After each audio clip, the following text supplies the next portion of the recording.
Hello guys and welcome to GA Flying. As I have promised, at every stage of the around the world flight, I will do like a small recap of what has happened before. So now, as you can maybe already recognize, we are in Gibraltar. Let me just show you the rock here, okay? And we had some adventures along the way. Let me just show you the whole route that we have done already. I hope it's visible here. So we started in the north of Sweden and it was very cold. It was like minus 27 degrees Celsius when I have spawned in. And pretty much along the whole way here, traveling in Scandinavia, I had to use this additional equipment to warm up the engine in the beginning. We had pretty much freezing and icing at like every step of this way. And let me just show you the highlights of this stage of the flight of Scandinavia. So now you should see the video.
Okay, and welcome back. As you could see, it was pretty beautiful, especially like in the night, right? When you could see all of those like magical lights and stuff. It looked really good. Although, as I said in the beginning, Scandinavia doesn't have the best ground textures, right? So in many areas, the ground was like lacking detail pretty much. You could see it there, right? But the whole terrain and the landscape still made it enjoyable. I didn't have any failures at this time, although I did have two go-arounds. In the footage you have seen like landing during the night, and actually during this landing I had to make a go-around 2 times, because there was lots and lots of turbulence on short final, and it would not be safe to touch down. Actually, the third one was also kind of sketchy, but it was much more safe than the other ones that have happened. Okay, and with this, let us maybe start here in Gibraltar, because what I want to show you is some of the crossing of the Gibraltar Strait here over to Africa. And maybe let me tell you what my plan is for Africa here. So today we will be traveling from Gibraltar to Morocco to Tangier. Here it's a pretty fascinating city. Actually, it was kind of like the gateway from the Arabian world to the west and back. There's a lot of like cool stories, movies about this city. And also it was like a hotbed for spies, international spies at the time. So we will see how it will look in the sim. I hope it will be nice, because it's also like in the bay. Actually, this is the city here. So I hope we will see some of it when approaching the landing here. Today the weather is pretty nice. It's, from what I can see, 9 knots, which is great, because yesterday when I was checking out the map, it was gusting 40. Okay, so today's weather seems to be much better, although, let me just show you, there are some stormy clouds behind us. Okay. Pretty much like always in Gibraltar, there is always like something brewing here around. So let's hope we will make it before it comes to us. Okay, but let's go back to our plans. So for the first time, I would like to tour Africa because I was pretty much only flying here the last time. So I only saw well, a slice pretty much of this, right? But didn't really enter Africa proper. So what my plan is for today is to go down the coast here, maybe to Casablanca, maybe further south. Then I want to tour the Atlas Mountains here because I was never there. I'm kind of curious how they look in the sim. Then I want to cross the Sahara Desert south, land probably somewhere in those mountains here, and actually I want to end it in Lake Victoria. I mean, like end going south in Lake Victoria, and also see the Kilimanjaro here. And then once we have toured this region, I would go up the Nile, up to Egypt, right? And up to here, and then continue east. Because my last world tour was like westwards, so now I want to try it eastwards. And I hope it will be a lot of fun. Okay, and with this talking, I think there was enough talking, so we can try to take off then.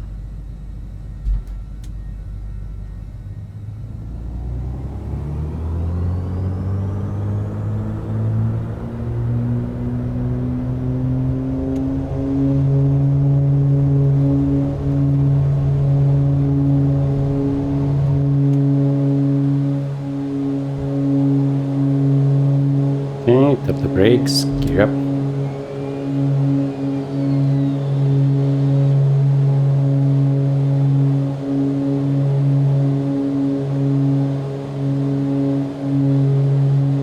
Trim, trim, trim.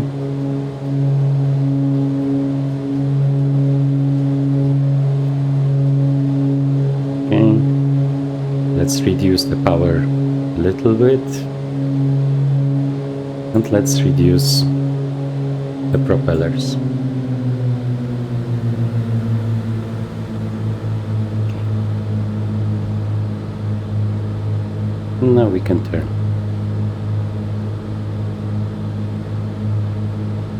This plane actually needs a lot of rudder, which is nice, because with many other twins you didn't really need much, right? And here it really depends.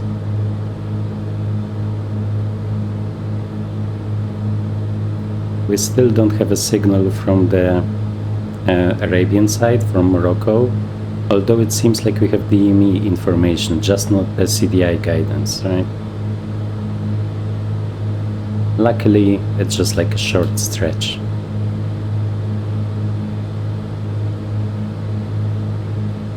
Okay, pretty dramatic clouds, nice. Okay, we can turn off stuff.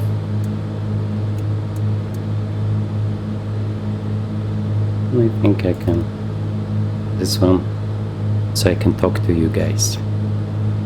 So let us do this much, it should stabilize. Let us just close the cowl flaps. I guess we can use some anti-icing, although it's around 10 degrees on the ground. Yeah, makes sense. In the air it's already zero, right? Close to zero. So especially in those clouds and over the water where there's like more humidity, it might be needed. Okay, and with this, let me show you the highlights from the other part of the tour. So going down from Germany to Italy to Spain. Once again, I can show you on the map pretty much what I have done. So we went over Denmark, over Germany, here over Switzerland and the Alps, to Italy and to Spain and to Gibraltar. Okay, and now take a look at the video.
Okay, guys, so we are over the coast of Africa. It was just like a couple of minutes crossing, but sadly no visibility at all. You can see some weather on the weather radar, and this is pretty much the visibility that we get.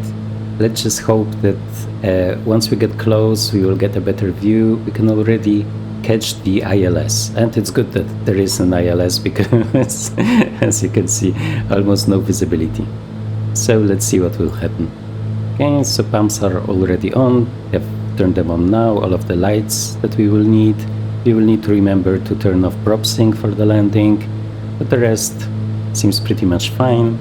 Let me just check out the QNH 1011, which is pretty much, I think, the same that was there on the other side, just one additional point. Okay. And 24 miles.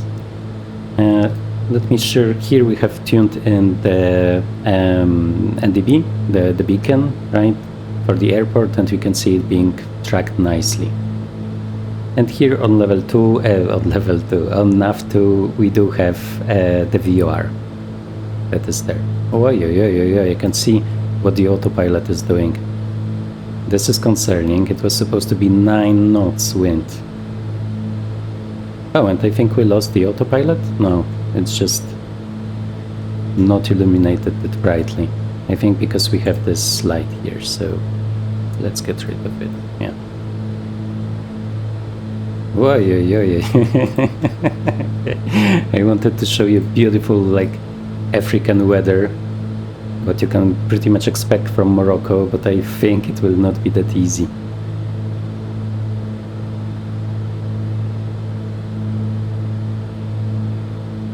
If we can turn a little bit more on the glide slope here.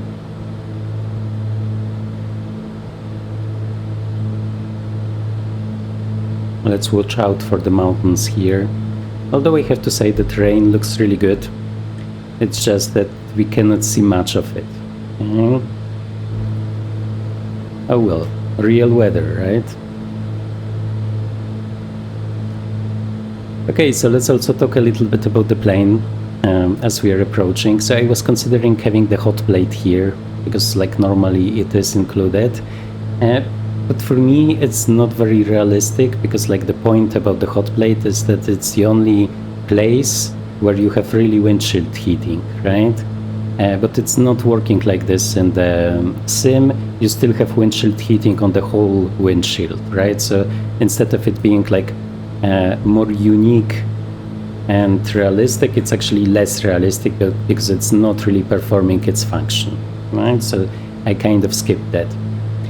When it comes to the turbo version, I'm still not sure if I have made the right decision, because it's really overpowered. Like, as I said, like the takeoff run takes just like a couple of seconds. You cannot really enjoy it, and everything happens very fast. When I needed to go over the Alps, it was pretty much immediately without any problems with the power, despite having a pretty high load in the plane.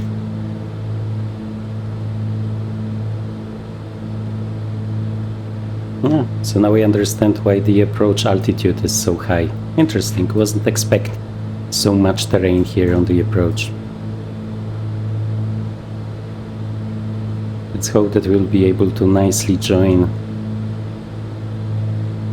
the glide slope here. I was hoping the beacon would allow us to nicely join it, but the beacon was not listed on the approach charts, and so maybe it's better without it. Okay, and we can see, obviously, too much talking, right? And I missed it closing. Yeah, some very interesting terrain now. Okay, that's actually great. I was afraid we would only see clouds today. And you can see those great modeling here with this additional lighting.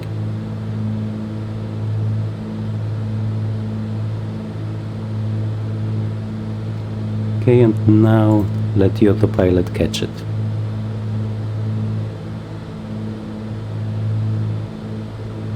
Now it's nice. We are going to the beacon. We are catching the localizer. And we can arm the approach. Okay, let's check if everything is fine. As I said, sadly no failures for now. In the beginning I had set failures to 2 times the realistic frequency, but nothing was happening for a lot of flights, so I changed it to 5 times. But now I'm kind of considering changing it back, despite nothing happening, because I have the Starship sent to 5 times, and there I'm getting lots and lots of failures. So for a world tour, it would be probably too much. So I'm still not sure. I'm on 5 times, but we will see what I will decide. Okay, and just make sure we have the glide slope. Okay. Let's also use this one. It's interesting that GS is replacing nav, because I think in most planes it's not. You get both G-LOC or like nav and GS. Is it holding the localizer? I'm not sure. Nav. Oh, okay, it's not. So it seems like nav disconnected for some reason. And this is something that I have in many planes after Sim Update 4, which is really strange. And I haven't seen any posts from any other people having the nav function being disconnected. I have it pretty much in most of the planes that have those like simpler autopilots. So I'm not sure why it's happening. Okay, let's hope we will catch it nicely. Do we have all of the breakers in? Yeah, we do. Okay. Nice, nice, nice. So we can get rid of propulsing. We can go full mixture. Although in this plane there is almost no leaning needed, at least at those like touring altitudes that I'm using to see some ground detail. So up to 8,000 you pretty much get... Oh, what? Wait a second, why are we not...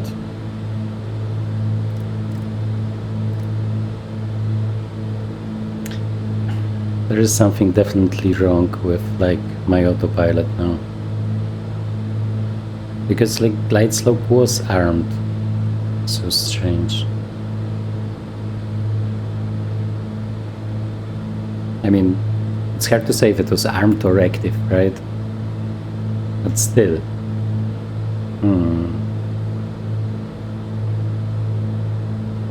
Very strange. I will need to check my hotkeys, because maybe some totally unrelated hotkey is disconnecting the autopilot modes, but this would be really strange. Yeah, so either way, good that we have, like, we were monitoring it, right, and we have noticed it. Okay, first notch of flaps.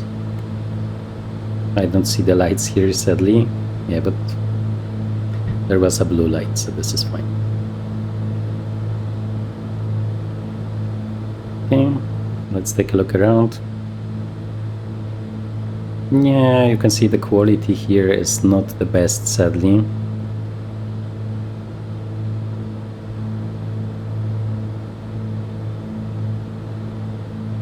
I think AutoGen is not correctly identifying many of those buildings, right? And they are just flat here. And here we can see Tangier, right?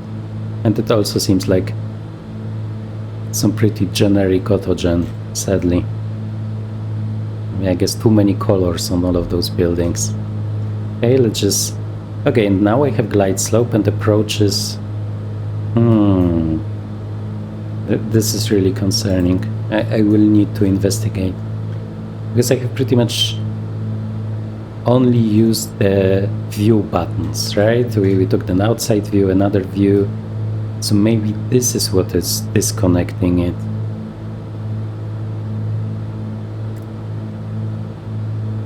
And now we are below the glide slope.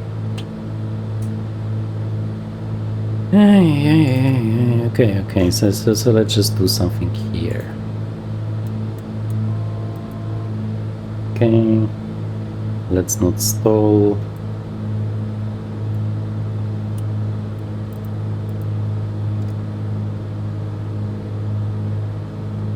Again, now approaches arm. This is really strange. Okay, either way, it's 3 miles, so gear down. Let's monitor if it blocks correctly. I mean, locks correctly. Seems so. Now we can go full flaps. And let's keep it at 100 approach speed. Okay. Full props. And get rid of the heating.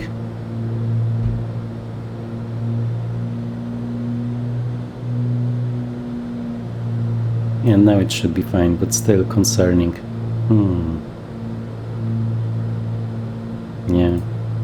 I will have to do a review of all of my bindings, because it happened multiple times that like I checked the bindings and there were suddenly additional functions mapped to the keys that I was using normally. Oh, this seems like a lot of headwind, but it was supposed to be only 9 knots. Oh, we'll see.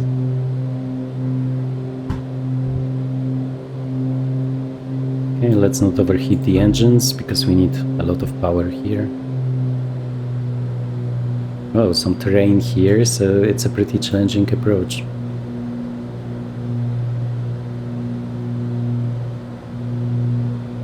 Okay, let's disconnect. We have a displaced threshold, so let's just land in the correct place. I mean, it's not so bad. Yesterday I was flying over Great Britain, like in a different plane, and there was like those gusts of wind, like with 30 or 40 knots, which is totally insane. It was really hard to land. I'm wondering if those puppies are not for the displaced threshold here. I don't know.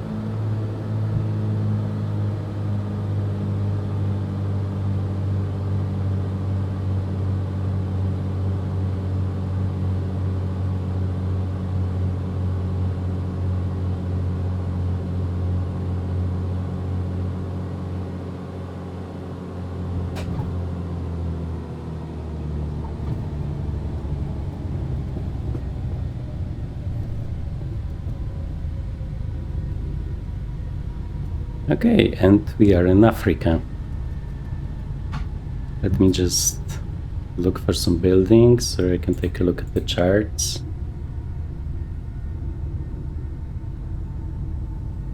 Yeah, it seems like we can proceed. A nice mountain here. Okay, let's get rid of the flaps. And we'll just vacate on the next one.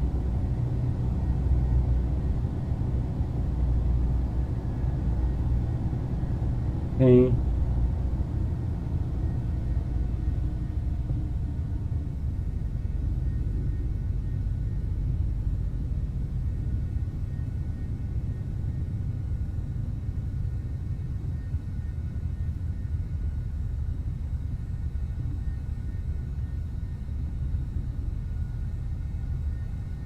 Yeah, this is not the African weather that I have expected.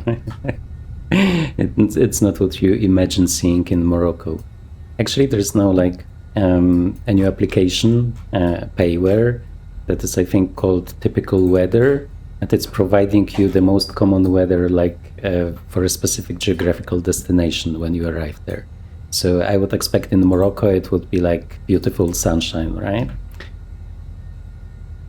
Okay, but we do have untypical weather here. Yeah. Can come back with the heater and some heater ventilation, and let's just clean the mixture. Okay, and one last thing that I wanted to show is that I have finally figured out how the headphones work here. Okay, so let me just make it louder by adding some power. Okay. And actually, obviously, the headphones are here, right? But according to the manual and all of the posts I have seen, you are supposed to use your scroll wheel to make it louder and lower the volume, right? But this never worked for me. Not in this one, not in the Dukes, not in the other ones. But what actually works is clicking. That's saying one of the click spots for me is here, and the other one is far away here. And when I click here, I will make it louder. Okay, and I will lower the volume by clicking here. I'm clicking a lot of times, and here, louder. Which is totally different than in the description, and that seems to work for other people from what I know. So, no idea. Okay, guys. Oops, probably a little bit too loud. And as I said in the beginning, now I will continue the tour over Africa. And obviously I will also record some highlights for you and then share with you. I will also share all of the information about how the plane performs, like in long-term usage. I'm still waiting for my first failure. Sadly, it didn't happen yet. Okay, so you will see what it will be once it finally comes. I also have some information about the landing. It's okay-ish. Okay, let me see. Hey, the wind speed was pretty high. It was, yeah, but still, we made it. Okay, so I guess it might build up to the 40 knots that we have seen yesterday in the afternoon. Maybe we were just lucky with it being like relatively early in the day. Okay. Okay, let me just lower this one. And with this nice view, do we have a nice view somewhere here? I don't know, maybe the hill, okay? Once again, thank you very much for watching and see you in future videos. Bye bye.